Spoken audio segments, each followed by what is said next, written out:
12 فواید دي زبردست اسلامي چې موږ دا روزه نیسو نو دې کې څه چلو شي دا څه کوو چې موږ پښمني وکړو بیا روزه ماته کړو دا څه فایده حاصله شوه څه چلو شو څه انقلاب راغی څه فایده تبدیلي وشوه نو راځئ وروڼو غوږ شئ ورته د روژې فواید او رازونه او تحقیقات. اول د روژې نیولو سره د انسان شهواني طاقت ختم شي او په پروني درس کې مې راته ویلي چې د روژې د دې نفس ته قابو کولو لپاره واحد علاج چې دی نو دا روژه ده. په دې ډېر زر ختمېږي بیا 300 توره نټ نشي کولاولی ماښام ولرین تور کې یا چابي جا نټ کولو کوي هغه دی ته وغورځي بیا به روژه پاتې نه پس تور نیسل 2 کیلو وزن نشي راوړی. ګوره نو شهواني طاقت په دې انسان کې کم شي روحاني طاقت یې سوا شي نو چې کله په روژه ماتي کې دعا کوي دا روح یې دومره تېز چې د الله د عرش پایې خوځوي داسې دی لومبۍ پیدا ده. دویمه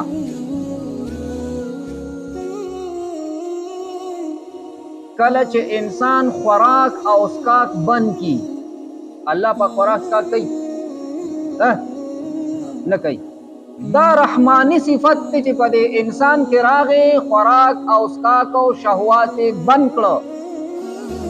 نو دې دونه د الله په دې کائناتو کې معزز شو چې الله تعالی د عرش د فرشتو نه دله اعلی مقام ورکړ دونه لویه پیدا حاصله شوه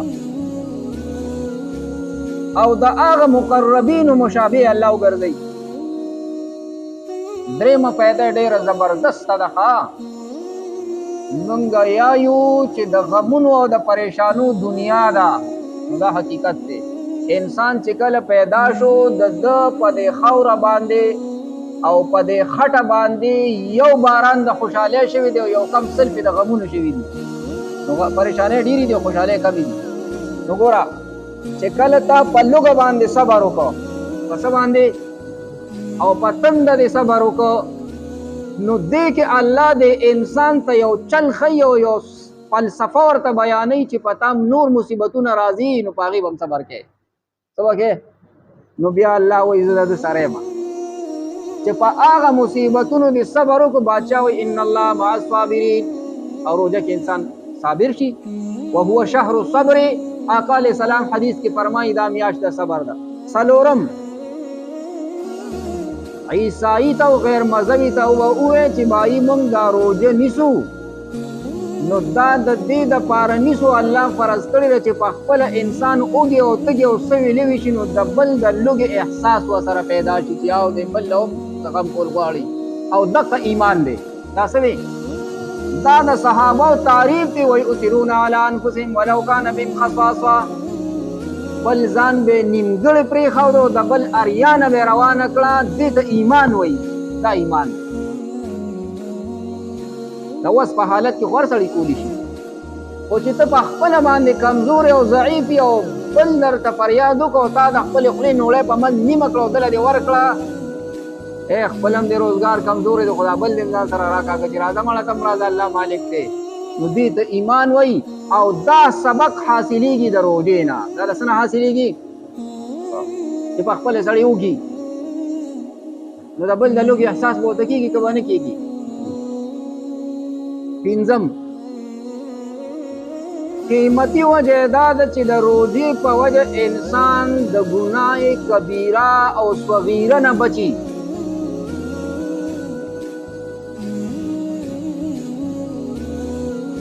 پغم کله چې انسان روژه نیسي نو د روژې نیولو سره دی کمزوري کېږي.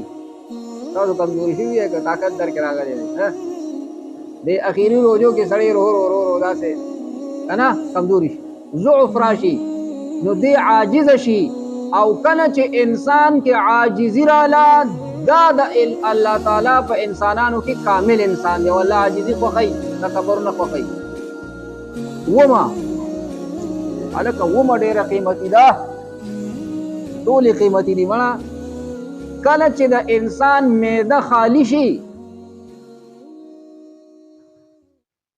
او دا په روژه کې کېږي نو د انسان عقل او حکمت سیوا شي. دا موږ ولې کمقل یو خو 1400 پیرې سره د خوراک کوو که نه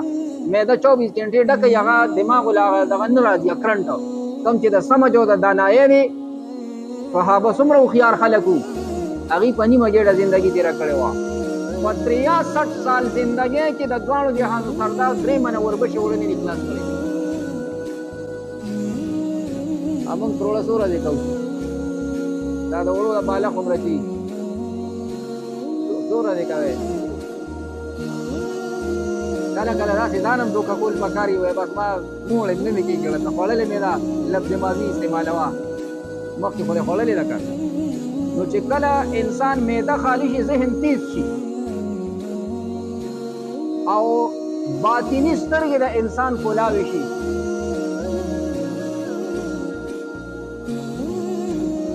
لقمان حکیم صاحب نه 12,000 خبرې د حکمت نقل لیکونه 12,000 خبرې د عقل کړي دي یو به پکې درته ووایم هغه دا ده خپل بچي ته وصیت کو دا د داود علیه السلام په خورایونو کې داخل وکړه دا ډېرې پاکې کورنۍ و داود علیه السلام او بیا لقمان حکیم قرآن کې الله صورت نازل ولقد آتینا لقمان الحکمة ان اشکر لله د لقمان حکیم ولی بې شکه دی او په پیغمبرۍ کې شک دی ځکه قرآن کې ذکر دی بل بچي ته وی چې کله د خېټه خالي وه او په تشه ګېډه باندې وي نو ستانه به الله تعالی د عقل د خبرو چینې روانوي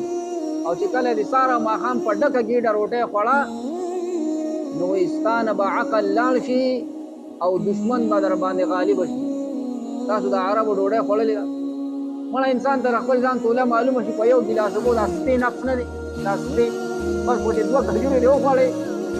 او ګیلاس شربت او یا اوبه دې وڅښلې والله که بله اجتهاد بیا داسې دا که نه ووایې په ایمان دا هسې د انسان ایرسي د دې ځای نه د هغه ځای پورې دسترخوان غوړېدلي او 200 طعامونه نعمتونه د الله تعالی پکې غوړې نه شي او ضایع شي په 15 کسه عرب یو وخوري دا اوس سړیتوب دی دونه هغه دنګه غړانګ او داسې کوږ په هغه ډونګه کې ناست دي صحن ورته وایي په دې خو 1500 انسانان مړېږي خو دا خېټې مسکړي دي عیاش دي شرابونه دي خوراکونه دي کبابونه دي مزې دي زوجات دي حفلات دي ښځې دي د بل درد غم فکر ورسره نشته فلسطین کې خلک ټکېږي که نه اوږه په اوږه دي ورسره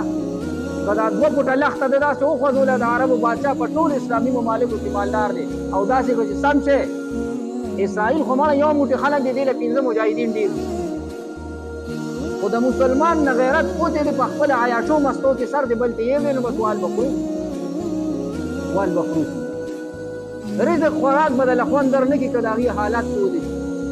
او دوی په خپلو عیاشو کې لګیا دي مست دي ګډېږي او په هغه اوږدو اوږدو کمیسونو کې قالینونه دي او فرشي دي او ایسیګان دي او سهولتونه دي او نعمتونه دي دا خدای ورکوي خو اخلي یې وګورئ دې پسې د دې نمبر دی دا خو د چا د مخه بچ دي ولې دا کلمه یوازې عرب وایي که نه د فلسطین مسلمانان یې وایي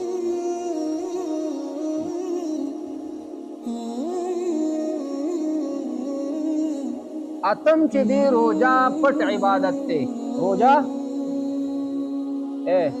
خو یو سړی واشروم ته ننوتو یا په کور کې ناست دی ځان پسې د کمرې ور بند کړو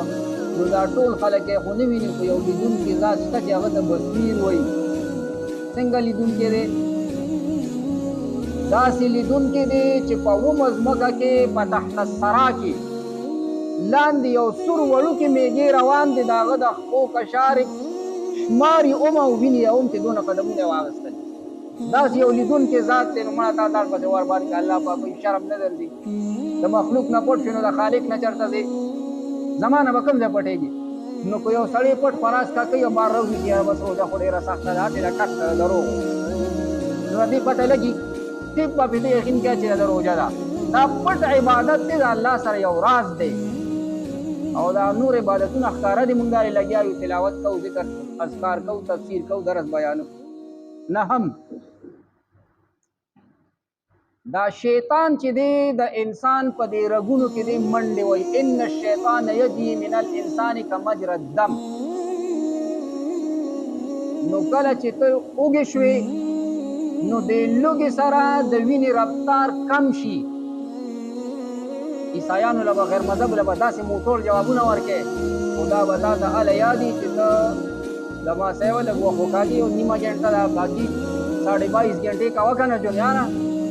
دا به دې له به نیمه ګنټه ټیم وکاږې او درس ته به حاضري کې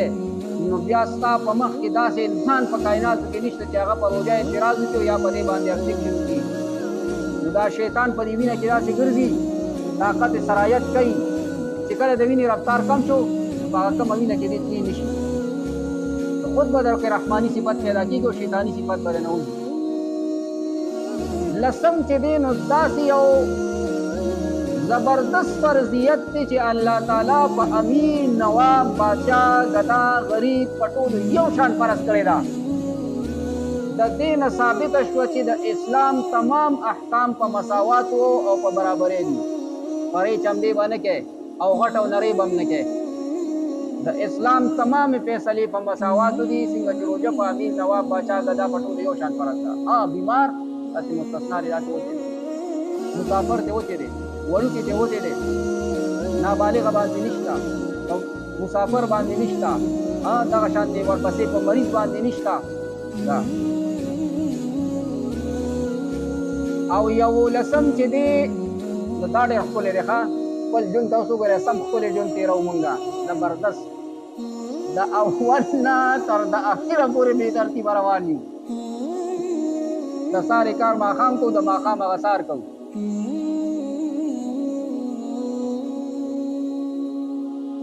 دا روژه ماتې خلک پټین کوي که پېلې نه کوي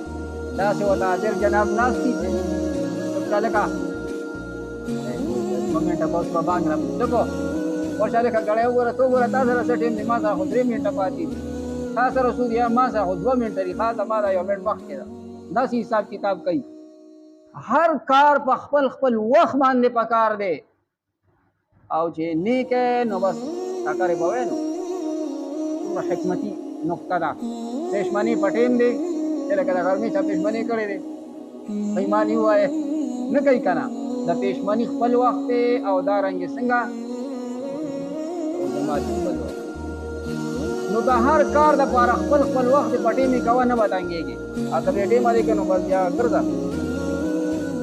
راځو اخیری خبرې ته دا بل پوینټ دی ښه نظام صاحب پستن باندې روژه ماتېږي او که نه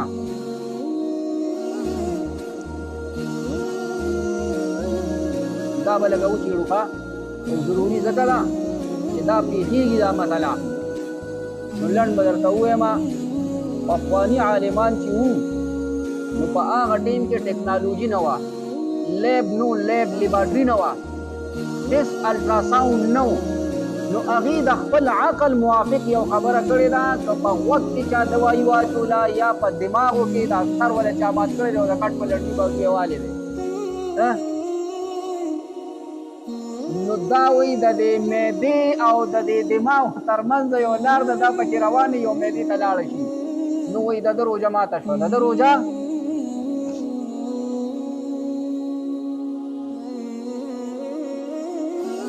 ګوره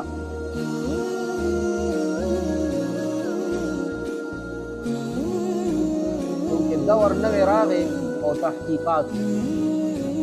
نو د دې خبرې شریعت سره سمون نشته خدای دې آرام کړي که په دماغو کې لاړئ او یا په غوږو کې لاړئ چې د هغې نه معدې ته دوایي لاړئ نشته دا هغې د خپل ژوند هغې مجبوره وو هغې سره داسې څه جدید آلات نو چې د هغې په ذریعه معلومات کړو په انډسکوپي کېږي بایپاس سرجري کېږي او دغه شانتې لیزر باندې اپریشنې کېږي دنیا آلات راووتل الټراساونډ دی ایم آر آی ده ټول سیسټم د انسان اندامونه واضح او بیل بیل شو پته لګېږي نو هغه مفروضې چې کومو پخواني عالمانو نافظې کړې وې چې دماغو کې چا دوایي واچوله یا غوږ کې یا معده کې زخم او تا پکې دوایي واچوله او هغه معدې ته لاړه نو روژه ماتېږي د دې وضاحت دا دی ښه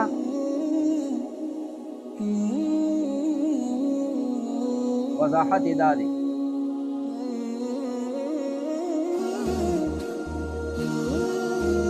وضاحت یې دا دی چې د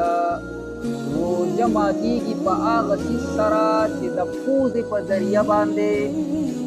معدې ته لاړ دي او که نه دي ولې دا پیپ په کوم طرف کوزوي دا غوږ کې ورکوي نو معدې ته یې کوزوي په پوزه کوزوي که نه یا په خوله باندې دوایي واچوله او هغه معدې ته لاړه نو روژه ماته شوه که په ناپوهتیا کې دې کړې وه نو د دې روژې صرف قضا ده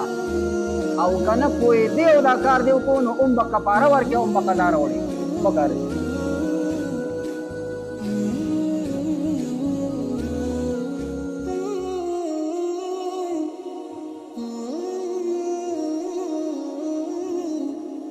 دا خوراک چې معدې ته لاړ شي او معده هضم کړي نو د هضم نه بعد د دې نه وینه جوړېږي او دا ستن چې تا ولګوله نو د ډېر لوی چکر نعمت چې تا ولا خوري او خوند به پرې وي او تېرېږي به بیا به معده خپل